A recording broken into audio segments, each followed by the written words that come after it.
Okay, is this not literally crazy? I'm on YouTube. Hey, I'm starting my YouTube career right now, and we're getting into fucking July's astrology. I'm starting this channel right now because I've been meaning to for a long time, but I hate editing videos. So I'm just gonna go live on here, like best of both worlds vibes.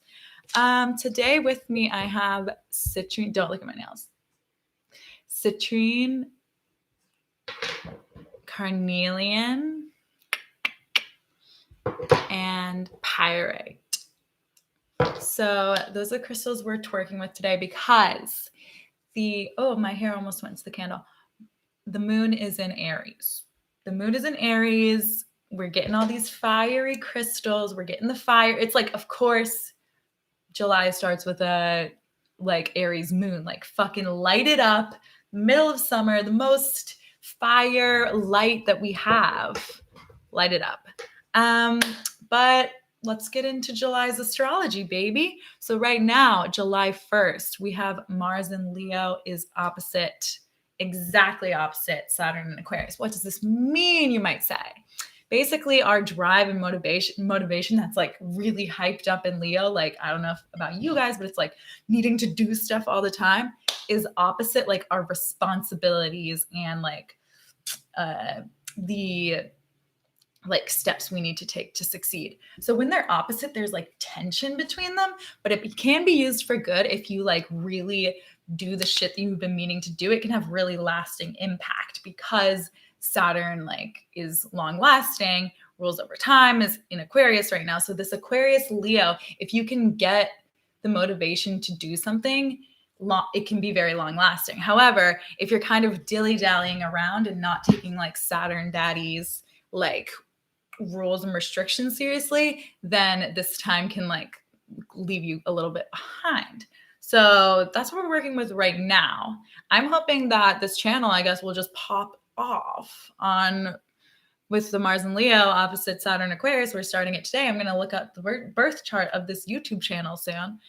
Okay, July 4th. We have obviously 4th of July, but Mars in Leo is square Uranus and Taurus, and Taurus is adding to already the opposition of Mars and Saturn. So then we have Uranus, the planet of like intense changes and like unexpected things and surprises. So that's going to be added to this already like tense, like motivation, like a lot of work focused stuff, I feel like. And then Uranus is added in there. So like big overnight random changes within your like structures. You have to be ready for it.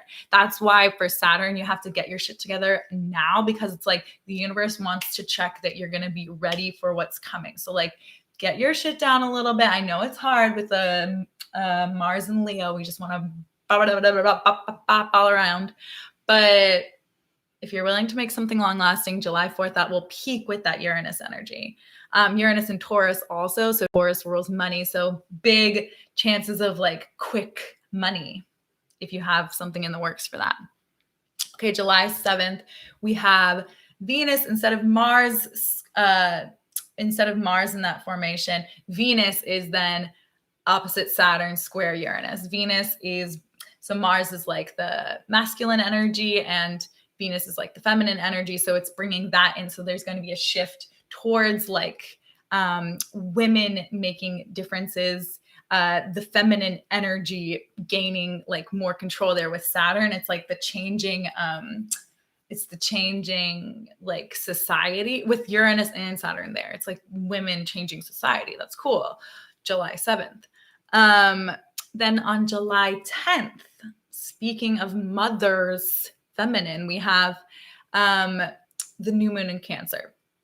So the new moon in Cancer is a biggie because it is trine Neptune and sextile Uranus. Neptune is the planet of like dreams and like spirituality and transcendence, and Uranus is the planet of surprises and unexpected changes. So when the moon there, it's a new moon too, so the sun and the moon are there. Then making harmonious angles with Neptune and Uranus, and it's literally like manifest the fuck out of your dreams right now. Like that is the energy. Cancer is so fucking imaginative. It's like visualization exercises can be so good for manifesting here. Also like being close to water, obviously with Cancer. But yeah, it's like think of your biggest dream, dream it more, dream it harder, and visualize that.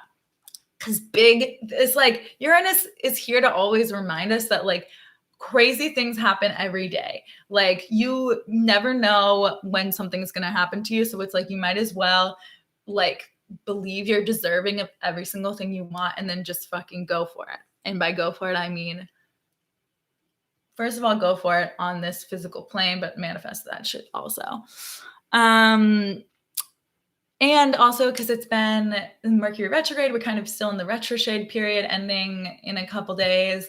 And then after the eclipses too, there was that Capricorn full moon, which is good for releasing. But finally, this is a really good time for us to manifest again after so long of like kind of chaos and reflection and changes. And now it's like, okay, what did you learn during that period? Now let's put it into work. Let's figure out what we want to manifest. Cancer, it can be really look for what house Cancer is in your chart to see what will be extra helpful for manifesting. For me, it's my 10th house, so my career, and it's actually right between my Venus and Mars.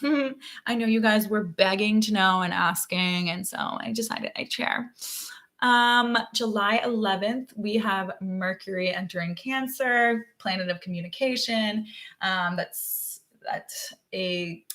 of communication and words and stuff. And then it's in super, super emotional, flowy Cancer. So for that, communication is just going to get more emotional. You want to be more emotionally connected with people. You want to be able to speak your feelings out. Cancer sometimes doesn't really speak their feelings though, but they feel them, they intuit. So intuition is higher here. Also leaning into any creative artistic endeavors with the Cancer energy, like poetry, because it's Mercury, or writing, any other kinds of things like that.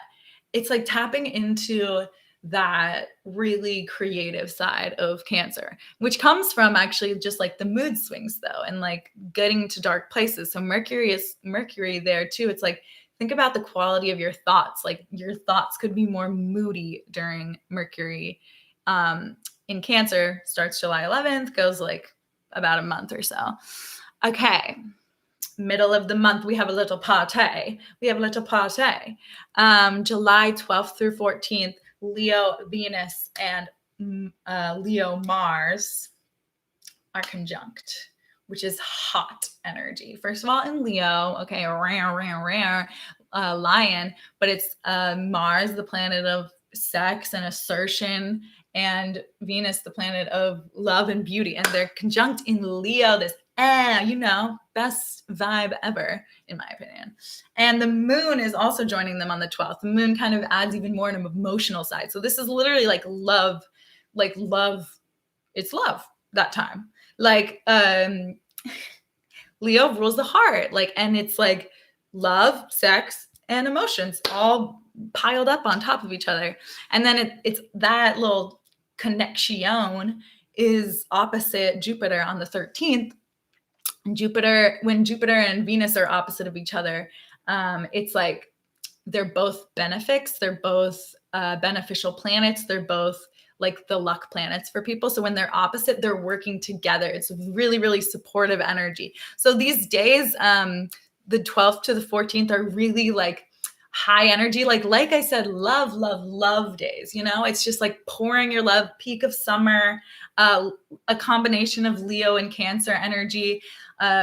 Cancer's the moon and Leo's the sun. And it's just this strong luminary time. So just really fun time. I'm excited for that.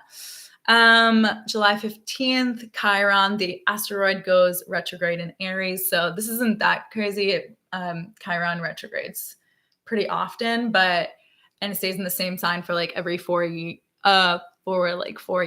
So it's in Aries right now. So you can think about Chiron is where we need healing. It's the wounded healer, and where we where we need to heal. So how many times can I say heal in one sentence? So in Aries, it's healing of the self. It's healing of our physical body. It's healing of like our courage and our ability to show up. So and when it's retrograding, it's like a time for reflection, a reflection on like how to heal these things. Okay, July 22nd. Oh, my lighting's getting weird. Okay, that's better. That's better, I reckon.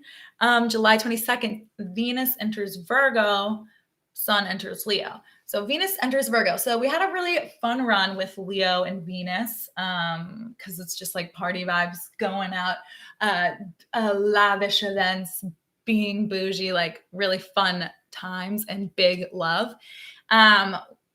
Venus in Virgo, Venus is in fall in Virgo, so it doesn't really like being in, Venus doesn't really like being in Virgo because Virgo is very methodical and detail oriented, and Venus is about love and appreciation and beauty and like more abstract things. So love in Venus Virgo times is going to feel more like acts of service and reliability. And Venus in Virgo is like noticing things that your partner, your friends like, and just like making like noticing what they like and doing something cute. Like that's what Virgos do, but it's not that romantic. Don't get it twisted. Virgos aren't very romantic, but they're just like always picking up on things. Sometimes they just say something that you never knew they ever remembered. So this time is like, it's more about just like the sweet communication between you and like and just like reliability and showing up for each other. I think that's Virgo energy. And then the sun enters Leo. This is a literal national holiday in my books. And I mean, what more is there to say? It's moving into literally the sign of the heart, of love, of the lion, of the sun, of creativity and children and romance. Leo is about the funs of having fun in life, and Leos are here to remind you of why don't you want the best for yourself? You think I want the best for myself, and you think I'm like that's bad that I want the best for myself. No, you should want the best for yourself too. So when the sun enters Leo, like get out your best fucking outfits, get on your best fucking sunglasses, like get out there and be seen. It's the sun, baby. Also on that day, Venus is opposite Jupiter, like I talked about, that really beneficial energy of them supporting each other. Okay, July 23rd or 24th, depending on your time zone, full moon in Aquarius. Okay, this full moon is real powerful. It's within a degree of the Great Conjunction in December. The Great Conjunction, as you remember, probably was when Saturn and Jupiter met, and it was like for the first time in like 200 years that now it's moving into air signs. So now we're just in that first tiny little bit of being in this huge air sign era that we're going into. And so this full moon Aquarius, this is so the new moon or the Great Conjunction was moving into Aquarius, showing us that we're caring more about other people, compassion, the collective, moving away from the Capricorn of like capitalistic, individualistic, self-oriented, self-stability oriented. Aquarius wants to care about others in a big way, in a societal way, in a rebellious way that changes the systems. So this full moon in Aquarius is going to call us, like as a society, to think about, are we doing our part in changing society for the better? And if not, we need to release anything that is not allowing that. Along the lines of Aquarius is the intense individuality that Aquarius knows that we need in this lifetime. You need to be your individual self. You need to be doing what you know you're here to do.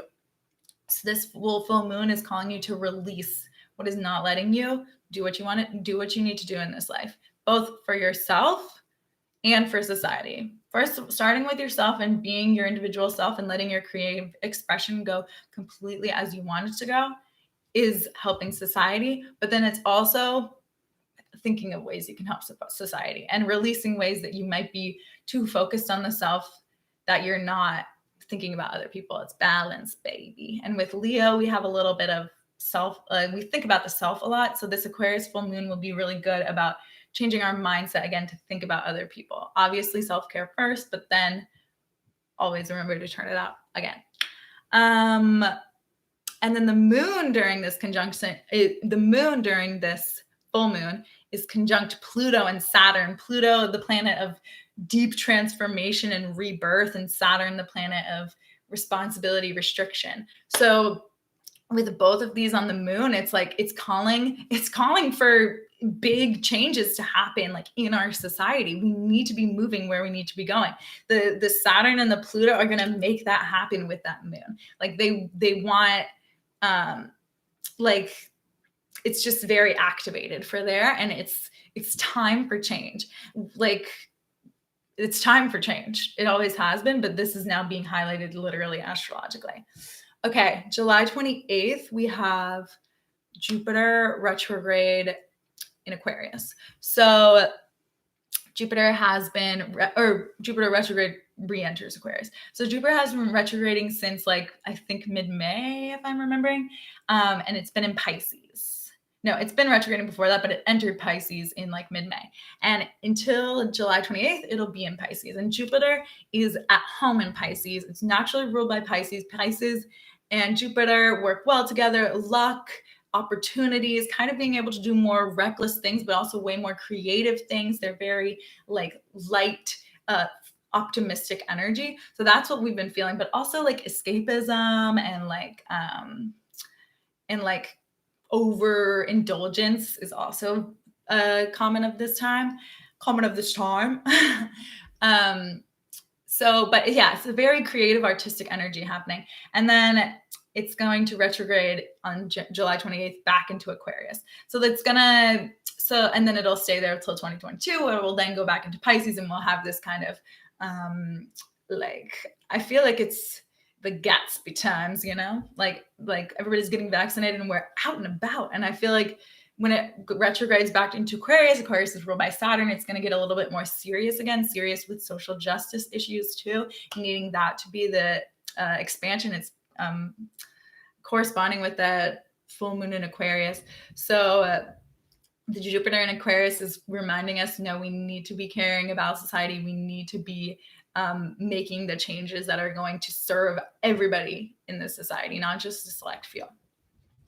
Okay, then we have July 29th, Mars enters Virgo. Mars, the planet of determination and asserting and sex, and entering Virgo, earth sign, mutable sign, kinky time actually, because Mars, Virgo and Scorpio used to be the same sign. Fun fact. But yeah, so when Mars is in Virgo, Mars knows exactly what their partner wants because they're picking up on a million little things. So good and bad. Fun fact. But also it's, okay, beyond that, sorry, I had to start with that, obviously. Your motivation can be better. Once again, service to others, it's building on even more. Virgo wants to serve others. So if you're serving others, that's going to be supported during that time. Also communication, writing, anything that falls under Virgo like that, with it being ruled by Mercury. And just motivate. And also though, be careful for like perfection. Virgo will, struggles with perfectionism. Sometimes they won't even do something because they don't think that it will be perfect if they do it. So this time, and with all the Leo has the perfectionism as well. So try not to be hard on yourself as we enter August. Try to soak up this really like personally transformative and loving towards the middle of the month. And then like, let's turn it out and remember we need to be fucking working on this planet, making it better, trying to help society in a big way. Well, thank you guys for watching my first YouTube video, my first live. I hope that this is something that people like to watch and that they, voice crack. And that this helps you astrologically with your little journey. July looks, babies, Thanks for watching, Illy.